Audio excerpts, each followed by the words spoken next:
আসসালামু আলাইকুম। কেমন আছেন সবাই? আশা করি সবাই ভালো আছেন। আমি আবারও আসছি একটা ভিডিও নিয়ে আপনাদের এই শপিং মলে। তো ভালো লাগলে একটু লাইক করবা, সাপোর্ট করবা। যারা আমারে সাপোর্ট করে থ্যাংক ইউ সো মাচ। আল্লাহ যেন সবাই যত নেক ইচ্ছা পূরণ করে, ভালো মুশকিল দূর করে।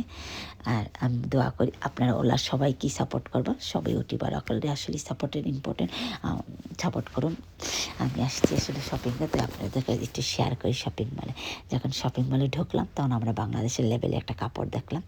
মানে মানে অনেক বড় বড় ডিজাইনার শপের মাঝে, মানে যখন আমরা বাংলাদেশটার নাম দেখি যে ওরা বানিয়ে দিছে, মানে কাপড় এই দেশতে পাঠাইছে, গার্মেন্টসও বানিয়ে দিছে, তখন না আলাদা একটা ফিলিং আসে, প্রাউড ফিল করে। আমরা ছোট্ট মোটো একটা দেশ, এত বড় শপের মাঝে কাপড় আছে, সেখানে আমরা দেশটারে আগে নিয়ে যাই। এই দেশ আসলেই সেই দিন অনেক আলাদা একটা প্রাউড ফিল করে, কী ভাষায় আপনাদের বুঝাইতে পারবো না।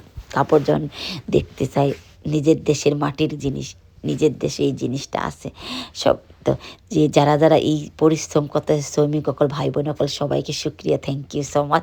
তারা আমরা দেশটা আরও আগে নিতেছেন। আরও ভালো টিকি কাজ করলে আমরা দেশ আরও আগে যাইব। একসময় যদি আমরা দেশটা অনেক বড়ই হইতে জায়গায় পৌঁছাইতে পারবে। আসলে তারার যে শ্রমিক ঘাম, আমাদের এই কাপড়ে আমরা যে আজ প্রাউড ফিল করি, আমরা এই সফর হামাইলে যে কোনো জায়গাতে আমরা বাংলাদেশে যিনি আমরা প্রাউড ফিল করি, যখন আমরা বাংলাদেশটার নাম আসে, তখন আসলে ওদের ওই যে পিছনে শ্রমিকগুলো, ভাই বোনের ঘাম, এখানে পয়সা টাকা অনেক কিছু বেশি না যে তারা তো বেতন নেয় না, টাকা বেতন, তারা বেতন নেওয়া হচ্ছে, তারা যে বাচ্চা ইচ্চারে গরু রাইখাইয়া এখানে যে সুইমিং করে, গার্মেন্টসও কাজ করে ভাই বোন কলেরা, এরা যে তার ছেলে মেয়েদের বাচ্চা কাচ্চারা রাইখা কাজ করে, ও সুইমিংটা তাদেরকে মানে ও খুশবু আসে ওই কাপড়ের মাঝে, ওর নাম আসে। তখন যখন আমরা তাদের স্যাক্রিফাইসগুলো আমরা দেখতাম, টাকা দিয়ে তো সব কিছু কিনা যায়, টাকা দিয়ে আপনি কিনতে পারবেন, কিন্তু ওই যে তারা স্যাক্রিফাইসগুলো আপনি কিনতে পারবেন না। তারা বাচ্চাদের যে সময়টা দিত ঘরে থাকিয়া, বাচ্চাদের মুখে তুলে খানি দিয়ে সকালে ওইটা তারা যায় কি গার্মেন্টসও, তো ওগুলো ফিরিয়ে দিতে পারবে না। টাকা দিয়ে সব কিছু কেনা যায় না, আসলে টাকা দিয়ে মানুষ কিনতে পারবে না। আজকালকার দুনিয়া, ডিজিটাল দুনিয়াতে মানুষ স্বার্থপর। যার কাছে টাকা আছে তার কাছে মানে যাইব, টাকা দিয়ে সারা তেলের মতো তেল ডালে। আপনার মতো তেল আছে তো তেল দিব, আর তেল নাই তো না।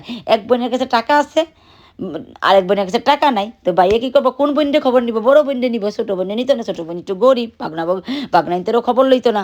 আইলে কোনো মতো তোমার বোনকে না আইয়ে, প্রতিদিন তোমার বোনকে না আইয়ে, ওই যে যারা কোন সময় সাহায্য খোঁজে, নাকি বাপের কালের হক খোঁজে।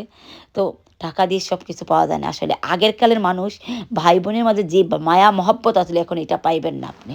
হিসুম টাকা আসলেন, তাদের মুখের একটা জবান মানে দলিলের সমান ছিল। আমি ভিডিওটা এখানেই শেষ করবো। যে যেখান থেকে দেখেন ভালো থাকুন, সুস্থ থাকুন। আসসালামু আলাইকুম। আবার কোনো নতুন ভিডিও নিয়ে আসবো। ভালো লাগলে একটু লাইক করবা, সাপোর্ট করবো আমাকে।